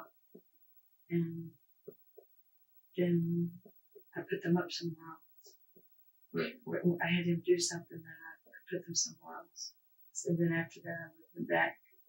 Okay, but the last conversation was him telling you all this stuff on tape about him molesting children, and then you said you had to report it, which you do, right? And then he said he's going to kill himself, and then you went and checked your guns. But I was right because I thought that would be. I thought, oh my God, you know, is he going to do that? Because he went for my leopard circular thing where I keep my handgun sometimes. I have lots turned into that I don't use because nobody comes down. Okay, but So it's just me. so he says he's going to kill himself. He looks for your gun and your No, that's not true. He did not look for my gun. He didn't go anywhere near my gun. I thought you said he looked in the cheetah thing or something that you keep the gun in something. No, we played the tape. Okay, if you want to. Well, I'm not saying I don't believe you. I I'm didn't just say that. okay. What did you say? About what? Looking for he didn't look for the guns? No. He said that he wanted to make his parents sorry. Then he wanted to make everybody sorry. For what? No. Well, because his mother molested him repeatedly. They were on a schedule Tuesday and Thursday, he said, every time his stepfather was gone. He went over there then, and of course, he claims she walks around naked, parading naked in front of the windows, which could be public indecency.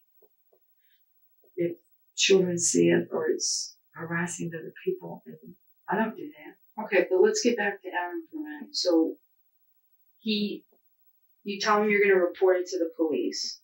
And I did. And he says he's upset with that his parents are going to regret it, his family's going to regret it. Is that correct? He said he didn't want to ever go back down there. Okay. That he'd rather die than go back around there. But he didn't say they were going to regret it? He did say that. He said that everybody's going to be sorry or something like that. I don't know who everybody is. Maybe me too. Okay, so how does that conversation end? Well, these are questions that are difficult to answer because perhaps it didn't end. Perhaps he went and watched TV and I cooked and, there was no arguing. There was no arguing? No. When you tell him, I got to report this to the police, that you're a pedophile? No. And his eyes get big? They got big, but he said, it's time that I stopped. And he said, I'm going to make myself stop or something like that. That sounds unusual to me, Sheila. Well, do you know what I mean? Because he's a criminal. An unusual person. No, and I understand that, but he just cried his eyes out. Yeah. Even with the polygraph man will tell you that. The polygraph couldn't begin until, of course, I had to leave. But it's legally tape recorded. I have the tape somewhere in my tapes. When pressed for the truth, Sheila shifted to playing the victim. She spoke of a failing heart, of betrayal, but only to hide the darkness within. Did he ask you to kill him? So he wouldn't hurt anyone? No, but I asked him to kill me one time. Why? Because I had a light heart attack in the kitchen floor, mm-hmm. and he didn't care. He actually just stared at me, and I could just barely see him from my peripheral vision, and he was just looking at me. And then, for some reason, God let me read his mind for a moment. And I know he was thinking, die. If you die, I'm going to rob you.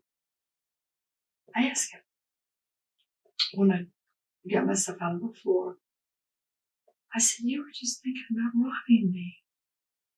And he went, that's right. How come earlier you were asking the chief to end your life? You asked Adam once to end your life, and you've asked the chief earlier today. He told me to end your life. Why were you saying that? Because I've committed suicide before in the 80s. I was in a brain dead coma, and it was beautiful, and I didn't want to come back. That's why. But why today? Why did you want the chief to shoot you today? Because I just want to be where it's peaceful. Why isn't it peaceful here now? I mean, at the farm, they put me in the shock when we drove up, and there were two police cars there, and they kicked in my door, and they were standing there in the dark, and one had a bushwhacker thing or something. But that's not a reason to feel that way, Sheila. Why did you want them to end I didn't understand why they were doing it. I didn't understand why they kicked in my door, and I'm just saying that 5 years of legal stress, going through so many lawyers, it has aged me. I used to be a professional model. You should see some of my pictures. That's not to be cutesy, but that's the only proof that could prove to you that I'm right. But the stress of the Irish people, the stress of all of that, they're out for me. How about the stress of Adam? Well, he hasn't called me to my knowledge. But he also told me he wouldn't when he left. And that's Cancer Male. I dated another one. And That's cancer what? Cancer Male. He's a Cancer. I'm 4th of July. He's July 18th. Okay. And he said his father's a Cancer. They're just like that. They don't. I check his horoscope. Am I going to be able to find him? Being a Cancer, all. What do you mean? You got to find this guy. Well, I don't know how to help you. I only know how to sift. That's what I was trying to do because I'm trying to help him. Do you think those bones are his? I don't know. I can't rule that in or out. You think it's possible that they're his? I've answered that for this lady before. I said, in the sense, in the context, or whatever, I said, possible. Many things are possible. Mm-hmm. It's possible I could accidentally knock that over. I'm not trying to be rude. I apologize. You're not being rude, Sheila. And I'm very hard to offend anyway. All right, I'm just telling you that. If he did it, he did it. And he... Would you have helped him do it? No. So it gets done right? No. And there's no shame in if somebody wants to kill themselves and helping them do that, Sheila. No. There isn't. No. I told him that I would testify in court against him. And he didn't like that. I said, you're going to get me back, aren't you? And he said... Police began to suspect more victims. Evidence flushed down the toilet, a birth certificate torn apart, as if Sheila was erasing someone's very existence. It is absolute. You can bang your fist, bang your hand, all you want. You know, I know. No. It is not the truth. No. You're lying to me. I'm not. You killed this kid and you burned his body in the pit. Now I want to know why. Was that Kenny you burned in that pit, or was it Adam you burned in the pit? Which one? I didn't burn. Was it Kenny or Adam? Anybody. Kenny or Adam? Kenny, did you kill Kenny or Adam? No, sir. Why did you kill him? I didn't kill anyone. Why? Did he want to leave you? Did you kill him because he wanted to leave you? A young man leaving an older woman? And maybe did you feel a little slighted maybe? Sir, he wanted to stay with me and marry me. Oh, he did. Is that why you killed him? I did You not. killed him because he wanted to marry you? In the haze of suspicion, detectives kept pressing. Yet Sheila dodged, weaving stories in a desperate attempt to escape a murder charge. I did not kill him or anyone. Then who did you kill? Kenny or Adam? Anyone.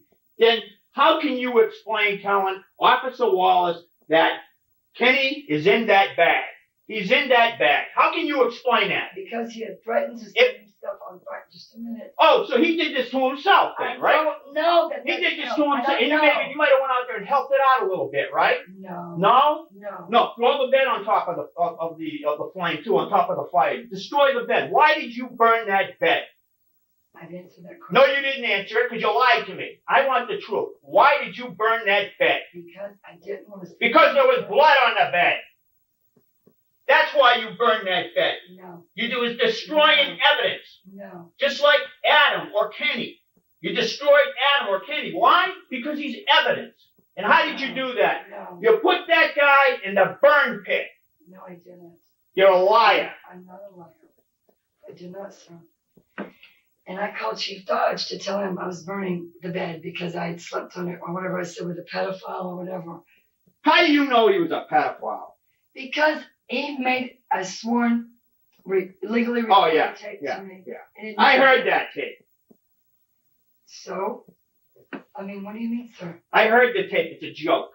It's a joke. You killed that kid. You put him in the pit. No, I did not. You're a liar. I'm not a liar. Absolute liar. First of all. You're a religious person? Yes, I am. Okay, well, you know what you're It's a goat. Say what?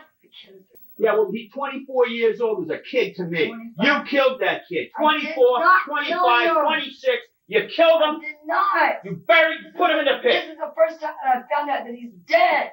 That's a lie, and you know it. You know why? Because when Officer Wallace went over to the house and he asked you, where is Kenny? You said, he's in that bag. You're a liar. I'm not a liar. I'm not a liar. And if that's going to be played for anyone, the whole thing has to be played. You better believe it's going to be played because you've only heard a little piece of it. You heard the portion that I wanted you to hear. That's a lengthy, lengthy tape. I did not. And you better believe, if that thing's played, the whole thing is going to be played. I hear you. Believe me, I hear you. Everyone hears you. You think you're going to convince me that you didn't kill that kid? I'm not trying to convince you of anything. Well, you're lying to me. No, I'm not. Absolutely lying to me. No, I'm not. I'm not. I'm not. How do you think this looks to you right now? How do you think the whole thing looks?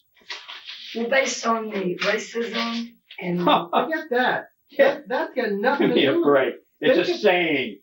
Give me a break, okay? Racism. Give me a break. So, and Chief Dodge. Is he dead? You know he's dead. What are you asking us for? You killed him. I didn't. You burned him. Kill him. No. You incinerated him. I did not. You're asking us? I did Give not. me a break. I did not. Of course you did. No, I didn't. Are you a split personality then? No. No? What happened to him? Why did you think he was in the bag? No. Why did you sift those remains? Why were you picking things out of that pile? Why did you care? If you're burning something to destroy them, why did you care? If he had You done didn't that, care. or somebody had done that You to didn't him. care. I did You care, didn't and I care now. Sheila, you could not have cared. If you cared about that kid right now, then you would tell me the truth. You would tell me the truth. He's a man. Yeah, he was a man. You know why? Because you killed him. He's dead. Her lies intertwined with every answer. She denied it all, but the truth leaked through in details Sheila never expected. I love him still. Then why did you call his mom to see if he had made it back home if you're so concerned about His it? mom, I His didn't have mother. her number. Or his father, anybody. You knew his family. You knew how to get a hold of them. You left messages with them for crying out loud. I did not ever leave a message with You his never family. called any part of his family ever? No. Never? Sir, never. Sheila, that is a Never. lie. You Never called lied. the family. No, excuse me. I've heard the tape, Sheila. You called the family. What are you talking about? You called the stepfather. You called at least twice. At least twice. You left messages with him. What are you talking about? What messages? Did you not ever call the stepfather? Ever? Sir, no. He called us. Did you call the stepfather didn't. and leave a voicemail? Did you leave a... Oh, wait. Oh, Stepfather, excuse me. whoa! No, you got me confused. Stepfather's different than his father. You're talking about that man from England. I called him left one message at How many? the insurance. One. How many? One. Wrong. At the insurance. fund. Wrong. Well, We have the tape, Sheila. well, if I did. We're going to sit Wait, here and wait, play wait. tapes all night for you, Sheila? No, sir, but he Sheila, wanted me to do that. Adam wanted me to call, make those calls, whatever I did. You just say you never called. Now you called. But I got confused. I thought you meant I'm confused. Sheila, I'm confused. You're all over the place. You're lying. We cut you in many, many lies. You No. called us liars because you said you never said that. I played it to you. You did say it. And there's a lot more. There's a lot more. Taken out of context. Oh, yeah, right. That is what you said. Where's Start Kenny? forward. Where's Kenny? He's in that bag. And then you go on to say human remains, and you further say the Walmart bag. The same bag you were sifting for me. You put his remains in that bag. I don't think they were for me, but you put them in that bag, didn't you? Chief Dodge. Why would I want those? Chief Dodge. Why would I keep those if I had done that? Why would I not get rid of that if I'd done that? How do we know That that's was what you probably were trying to do? Huh? No. Yeah. No, Yeah. no. You probably didn't expect 6 cruises pulling you out that morning either. Of course I did. You were surprised by our No, I period wasn't. there. No, Yes, you were. No, I was Yes, not. you were. If you ran in the house, you locked the door. If you knew we were coming, you would have stood there in the yard and waited for us. No. Saying, you know what? I knew No. you'd be here. No. You locked yourself in the house. No, You I locked didn't. yourself in the house. No, I didn't. I ran Yes, it. you did. I ran it and I peed. And you did not. Yeah, You did not. Of course I did. Because I went right to the door and you were at it. I ran in there real quick and I peed. No, you didn't. Yes, I did. Yes, I did. On the 20th of June 2008, the court sentenced Sheila Labar to 2 life terms. Tears erupted in the courtroom as justice finally spoke. Sheila's story ended, but the haunting memory of a ruthless manipulator lived on. The victims' families would forever carry the scars.